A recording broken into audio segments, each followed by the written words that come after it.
I don't have empathy for people that do things to themselves.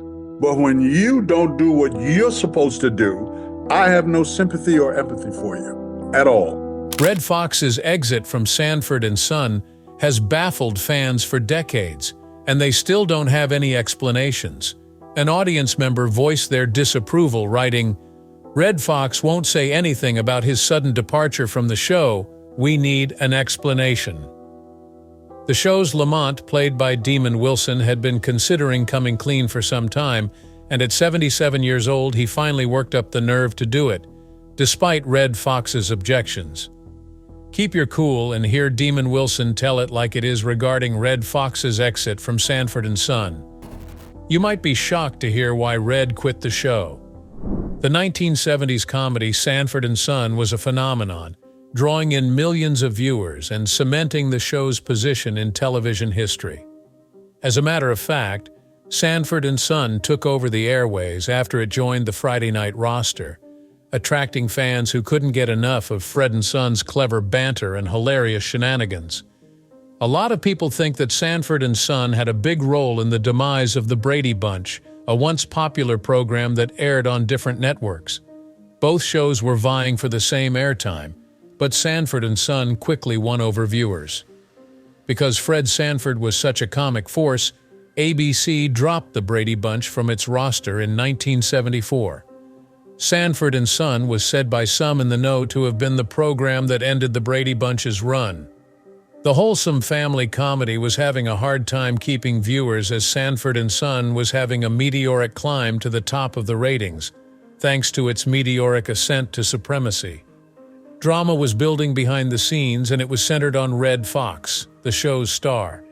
Thanks in large part to his trademark quick wit and comic timing, Jamie Foxx's performance as Fred Sanford became legendary. Nevertheless, Foxx started to feel underappreciated for his role in the show's success as the numbers kept going up. Foxx reportedly made $6,000 each episode when the third season of the program began. At the time, this was a substantial amount, but Foxx felt he was due a substantial raise because of the show's enormous success. Foxx thus sought a larger compensation from the network, reflecting his star status and the popularity of the show. Over time, Foxx's compensation was raised to $25,000 each half-hour show, a remarkable amount that highlighted his worth to the network. During his prime, Foxx would acquire a fortune that included 3 mansions, a cosmetics business, a beauty parlor, and 2 expensive cars, a Rolls-Royce for $50,000, and a British Roadster worth $27,000. These purchases demonstrated the increased money and prestige that Foxx had attained as a result of his role in the program. After that, Red Fox's relationship with Sanford and Son's producers, Tandem Productions, came to a head when he got into a high-profile legal dispute with the show's creators. At stake in this conflict was Foxx's claim to a portion of the show's earnings and creative control, marking a watershed moment in his career. The dispute revolved around a $10 million lawsuit that Tandem Productions had filed against Jamie Foxx, alleging that he had not shown up for work when the new season's recording had begun. Sanford and Son, a fixture of NBC's prime-time roster and much anticipated by millions of fans, was abruptly halted in production when Foxx was absent from the set. Disputes around Foxx's compensation, creative control, and ownership interest in the program reportedly prevented him from returning to the set at the start of the next season. Because of this, Tandem Productions went ahead and sued, claiming they had been financially harmed due to the production delay and a violation of contract. Demon Wilson's spat with the production firm just added fuel to the fire. Wilson joined Foxx in refusing to show up for work, which led to a second lawsuit against him for failing to meet his contractual duties. Because of the close relationship he had with Foxx off-screen, Wilson decided to support her in court, which put him in the center of a lawsuit that might have cost the stars a hefty penny. Not only had Foxx been absent from the set, but he had also been demanding better working conditions and more salary. The physical setting of Fox's rehearsal area was one of the concerns he voiced. The previous practice space was too stifling, he said, and he couldn't work in comfort there. Apparently little but crucial concession in Fox's opinion was the network's agreement to supply him with a new rehearsal facility with windows in response to this. Even though Fox was unhappy with the size of his practice room, it was only the tip of the iceberg. Fox was also demanding a larger salary and a cut of the show's earnings. His income was already substantial when this happened. The show's good ratings led to a raise in his salary from $6,000 to $25,000 every half-hour episode, according to reports from previous seasons. Nonetheless, Fox thought he deserved a lot more for his part in Sanford and Son's success. Being the show's star and having faith in its potential from the beginning led him to believe that he deserved a larger income and a share in the company. In an open admission of his displeasure, Fox said that he had requested a quarter of the show's earnings. The offer from the network was far less attractive, in his opinion. Fox was especially enraged by what he perceived as the network's attempt to diminish his worth and postpone his access to the show's profits. He explained, "They wanted to give me 25% of the producer's pie," and added, "It would take 5 years before I could get a piece of the show. Well, they want to make me look like an idiot." Despite Sanford and Son's enormous popularity, Fox highlighted the fact that the program had an additional 25 million black viewers when it initially aired, a demographic he felt was crucial to the show's early success. The show was a huge financial success for NBC and Tandem Productions as Sanford and Son's fame grew beyond its initial audience. Since the program had generated millions of dollars, Fox claimed he was entitled to a portion of that wealth. In particular, as the network got ready to sell the rights to air it in syndication, Fox thought he deserved a cut of the $1 million that Columbia Pictures was planning to pay him once the show went into syndication. Fox thought he could ensure his financial security for the future with 25% ownership of the program. "I figured that if I had 25% of the show, I could make $1 million a year for the next 10 or 12 years, Fox added, highlighting the long-term financial advantages of securing a portion of the show's future profits. He was part of a larger trend in the entertainment business that year, when artists and performers wanted more say in the projects they helped create. His desire for ownership was symbolic of that. Over the course of his long career in show business, Red Foxx had several gripes with the network. Fox had been performing and polishing his comedy skills for 38 years when he landed the role of Sanford and Son. He had established himself as a household figure in the entertainment sector, having begun his career in stand-up comedy, where his innovative brand of humor and unique delivery earned him widespread acclaim. However, Fox felt that his accomplishments and stature as a seasoned entertainer were being treated with little respect, despite his wealth of experience and crucial part in the success of Sanford and Son. Fox wanted better working conditions, more money, and a cut of the show's revenues since she felt mistreated. He felt he had deserved greater respect and fair treatment as a performer and business person after nearly 4 decades in the field. With Sanford and Son's popularity coming as a cultural watershed moment, Fox was hell-bent on making sure his work was properly recognized and appreciated. He wanted to be known as a star and a major creative force behind one of the most innovative sitcoms in television history, and his demand for 25% ownership of the program reflected that. Co-star Demon Wilson echoed Fox's worries about the network undervaluing him. Wilson discussed the difficulties he and Fox encountered while trying to make a name for themselves on television in his biography, Second Banana, the bittersweet biography of the Sanford and Son years. A pivotal figure in altering the trajectory of American television, Sanford and Son was notable for having a preponderance of black actors and actresses on its main network. This gave Wilson and Fox something to be proud of. For black audiences, they were a much-needed representation, and they were breaking new ground. Despite the show's cultural influence and ratings success, Wilson admitted that the network treated him and Fox horribly in the beginning. Wilson claims that prior to their time on set, NBC did not even provide them with changing rooms. The network clearly didn't appreciate them as much as other stars, since they were made to dress in the men's room instead. According to Wilson, the treatment they received off-screen was quite different from the innovative work they were performing on screen. He spoke on how he and Fox knew they were making history when Sanford and Son's pilot episode aired. Wilson said it best. "The network tried to deal with us like we were third-class field hands." Red Foxx paid a heavy emotional and physical price for Sanford and Son's phenomenal success. Despite the show's success in catapulting Fox to superstardom, the immense strain he felt as host of a successful TV series eventually wore him down. At the conclusion of the third season, Fox was exhausted from carrying the program and was unable to meet the high expectations set for him.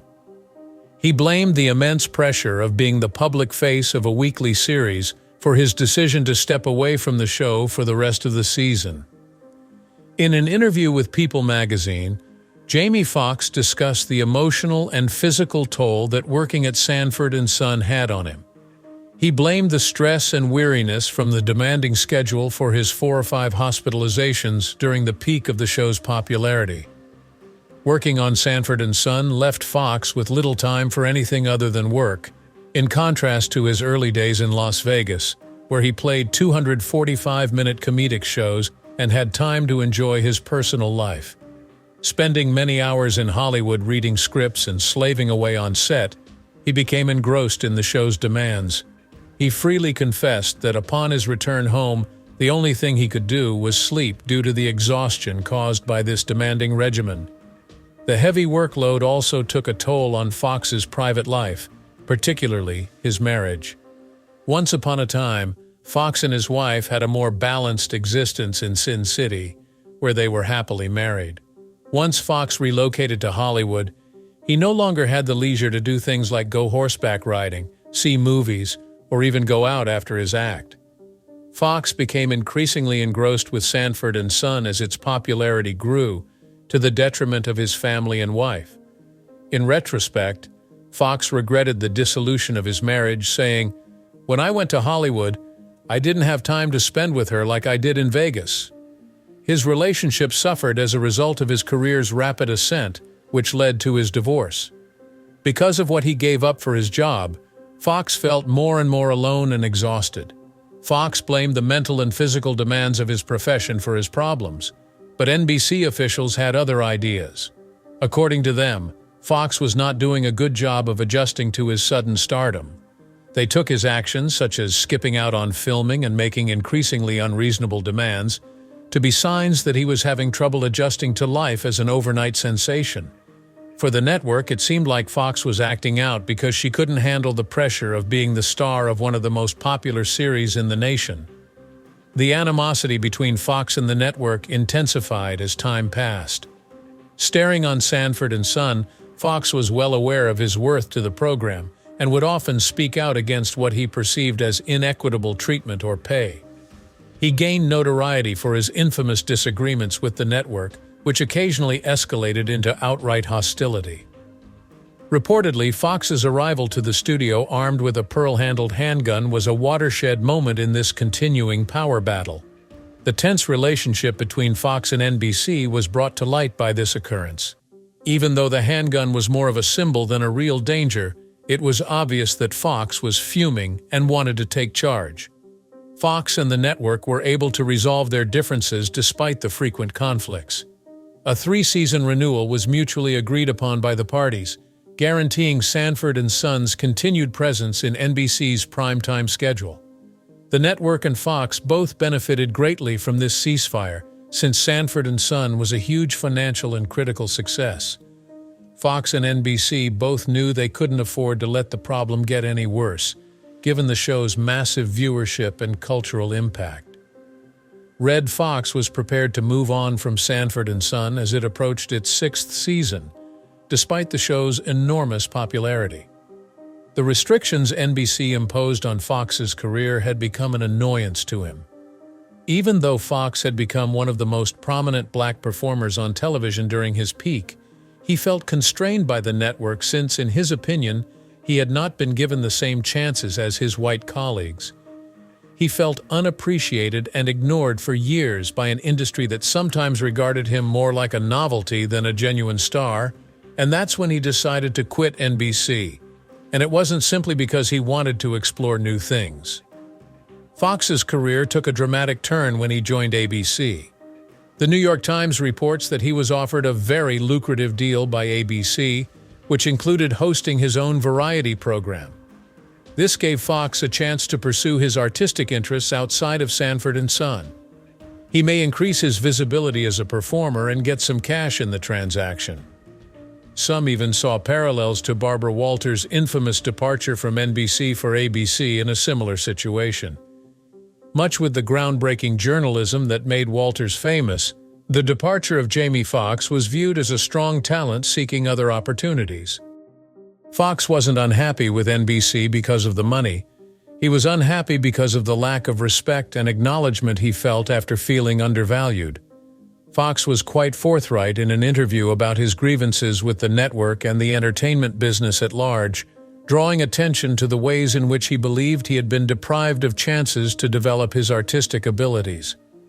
His transfer to ABC was not stolen, he said. I floated away on a lake of bewilderment. He was frustrated with NBC, especially since he was never given the opportunity to host a program or produce his own work. For Fox, the fact that he had never been asked to host The Tonight Show was a clear sign that he was treated differently than his colleagues in the industry, as he pointed out. For 6 years, Fox was the lead of NBC's most popular program, but he felt he was robbed of opportunities to develop as a performer and do new things. For Fox, the problem of underrepresentation of black performers in Hollywood extended beyond a single instance of unfair treatment. He considered himself an inspiration to the numerous black people who watched Sanford and Son each week, especially the youth. Fox was disappointed by the lack of accolades and acknowledgement for black musicians like himself, but he thought his success may motivate others. Many black youngsters watch me every week and know I should win something, claimed the actor. They're not idiots. Those kids know Sanford or Red Foxx hasn't won anything. Fox's dissatisfaction went beyond his personal life.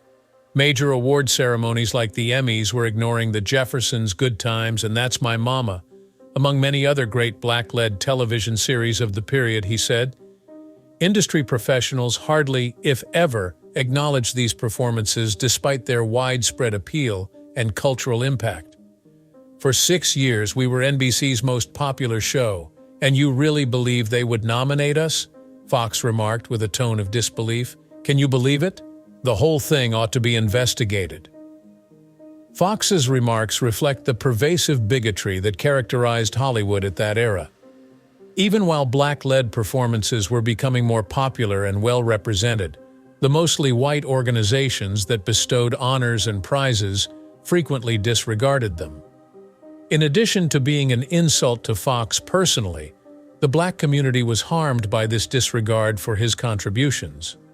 Wins and accolades, in his perspective, might provide black viewers, who he felt were underrepresented in the media, a feeling of validation and pride. With much anticipation, Red Foxx began a new chapter in his career after departing Sanford and Son, especially with the debut of the Red Foxx Show on ABC. The network had extended an attractive offer to Fox, which included his variety program, giving the chance for the legendary comedian to explore new creative territory beyond his famous role as Fred Sanford. With only 13 episodes in its brief run, the Red Foxx Show was unable to meet viewers' high expectations. A huge letdown in Fox's career after Sanford and Son, the show was canceled because, despite his enormous talent and fame, the variety show style didn't connect with viewers as expected. Even though Fox's new endeavor was failing, NBC was hell-bent on preserving the Sanford and Son name. After the show's breakout performers Red Foxx and Demon Wilson left, network officials looked for ways to cash in on the show's fame. This led NBC to try, with mixed results, a number of spin-offs that would attempt to expand the Sanford and Son universe. In 1975, the first of these spin-offs made its debut, Grady. The show revolved around Whitman Mayo's popular Sanford and Son supporting character, Grady Wilson. On the original series, Grady frequently provided comedic relief because to his wild antics and his strong relationship with Fred Sanford. NBC had high hopes that Grady's charisma would translate to a new series about him relocating to Westwood, California, to live with his daughter and her family. The network's attempts to cash in on Grady's popularity backfired, as the spin-off fell short of the original's enchantment. The show was canceled after only 10 episodes because Grady couldn't establish itself. Even when Grady bombed, NBC kept trying new things using the Sanford and Son name. In 1977, when Sanford and Son formally finished its run, the network saw a chance to continue the show's legacy with Sanford Arms, a spin-off. Rather of focusing on the central relationship between Fred and Lamont Sanford, the program moved on with new characters and a new idea. After Fred and Lamont depart for Arizona, the focus of Sanford Arms switches to Phil Wheeler, portrayed by actor Theodore Wilson, who settles into the Sanford house. Phil tries to turn the next rooming house into a profitable hotel with the help of his 2 teenage daughters. The show's producers wanted to stay true to the source material, so they brought back some old favorites, including Whitman Mayo's Grady, Leanda Page's Aunt Esther, and Bubba Don Bexley. However, Sanford and Son's soul was missing in Fred and Lamont. From the very beginning, Sanford Arms encountered a steep incline. The new cast had a hard time filling the void left by Red Fox's legendary Fred Sanford character's disappearance. One of the reasons Sanford and Son was so successful was the relationship between Jamie Foxx and Demon Wilson. Without that, Sanford Arms seemed like a spin-off. Low ratings were an issue for the show from the start, and audiences weren't happy with the new approach either. Sanford Arms was an unsuccessful spin-off of the Sanford and Son series that NBC canceled after only 4 episodes. The demise of Sanford Arms became the final straw for NBC's efforts to revive the Sanford and Son franchise without the original cast members. The network's attempts to create spin-offs of Sanford and Son failed miserably because they failed to recreate the show's signature combination of warmth, comedy, and cultural significance. Because neither Grady nor Sanford Arms could live up to Red Fox's legacy, NBC decided to end the series. In 1980, NBC and Red Foxx made an effort to mend fences by recasting Sanford, Fox's legendary character, on the network. The original Sanford and Son ended in 1977, and this series was made to make up for it by reliving its success and cultural effect. After his turbulent departure from NBC and his following endeavors, Jamie Foxx made a remarkable return to the network with the revival, which just bore the name Sanford. Despite his re-engagement with NBC, the specifics of Fox's remuneration for Sanford were still somewhat murky, although he had reportedly secured a sizable deal to return to television. Notably missing from the original series was Demon Wilson, who had portrayed Fred Sanford's son Lamont Sanford. Unresolved tensions between Wilson and Foxx, which began at the conclusion of Sanford and Son, led to Wilson's rejection to return to the program. When Foxx abruptly chose to depart Sanford and Son without providing Wilson with any warning, Wilson claims he was surprised and saddened. Wilson felt betrayed since their relationship broke down due to a lack of communication. "I saw Red Foxx once before he died, circa 1983, and I never saw him again," said Wilson.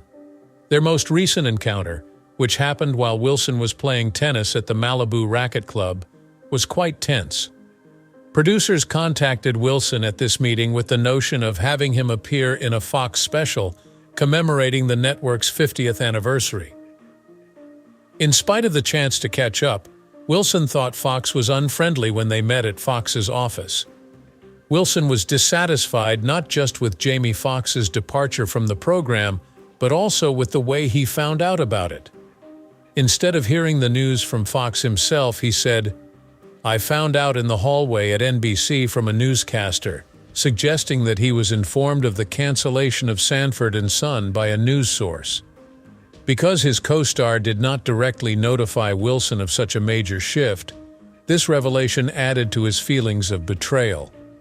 Regardless of these residual sentiments, Wilson was rather forthright in stating that he did not hold Fox in any kind of profound hatred. Writing in his memoirs, he painted a nuanced picture of his feelings toward Fox. "I had no animosity toward Fox for quitting the show in 1977 because I had $1 million contract at CBS to do Baby I'm Back." Wilson's ability to land a lucrative contract for a new show was evidence of his perseverance and success as an actor. Still, he was deeply affected by Fox's silence on the matter of the show's cancellation. The fact that he didn't approach Wilson about giving up was "my hurt," as Wilson put it. He forgave Fox in the end, but he'll never get over feeling cut out of important choices. Regrettably, Red Foxx departed this world in 1991, behind an intricate legacy. Fox struggled financially in his final years, despite his enormous contributions to comedy and television. His attempts to get a fair portion of his profits and attention frequently appeared to be unsuccessful, despite his fervent fight for what he believed was rightly his. Reportedly, Fox's wealth had become negative by the time he passed away, which was in sharp contrast to the fame and prosperity he had enjoyed during his career. Intertwined with his larger goal of black representation and achievement were Fox's challenges with money management and industry recognition. Fox cared deeply about the portrayal of black accomplishments and contributions to American society throughout his career, in addition to his personal success. A museum and shrine honoring black achievements in all walks of life was his aim. In his ideal world, people like Ralph Bunche, Jackie Robinson, and Nat King Cole would have their monumental contributions to history and culture celebrated. An inner need to dispel myths and prejudices about black people was the driving force behind Fox's idea. He fought hard against damaging preconceptions by teaching young people, black and white alike, about the actual achievements of black people. "My biggest dream is to establish a shrine and museum of black accomplishment," said Fox. He hoped that by establishing this organization, black people would be able to challenge the negative and inaccurate views that some people had about them. To counter racist views and provide a more realistic knowledge of black history, Fox thought it would be powerful to highlight the achievements and accomplishments of black people. Also, Fox knew full well that this teaching had to reach white people. He thought it was especially important for white kids to hear about black people's successes, so they might question and destroy whatever racist views they could have inherited from their parents. "White kids need it more because they're the ones who are going to have to bring down this prejudice," added the actor. To combat racist preconceptions, he foresaw a future in which white youngsters might highlight the achievements of black people, such as those who made great strides in medicine. Fox hoped that by challenging prejudice and promoting a more inclusive and truthful understanding of history, she might bring about a societal revolution. Fox was very passionate about his part in creating American humor and his idea for a museum. Concerning his role in the profession's past, he had deep frustration. Even though Sanford and Son had a huge influence and Fox did innovative work, he felt his efforts were underappreciated. The same kind of thing happens in show business, according to him. According to Fox, 20 years from now, when they mention the Emmys, my name will be among the guys who had something to do with American comedy. It means that I'm eliminated from the history of my own profession. I didn't do nothing. It's like I wasn't there.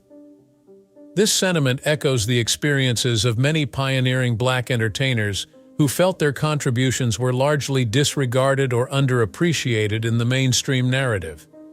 Concerns over the portrayal of black talent and achievements exacerbated his annoyance at not receiving the credit he believed he deserved. For Fox, the industry's recognition of his accomplishments was inadequate, even though he had a major influence on television humor and helped shatter boundaries for black artists. Why do you believe Red Foxx decided to leave Sanford and Son? Feel free to share your thoughts in the space provided. We trust that this has been of use to you. Please show your appreciation by subscribing, leaving a like, and sharing the video. Your time here is much appreciated. Until our next video, take care. So long.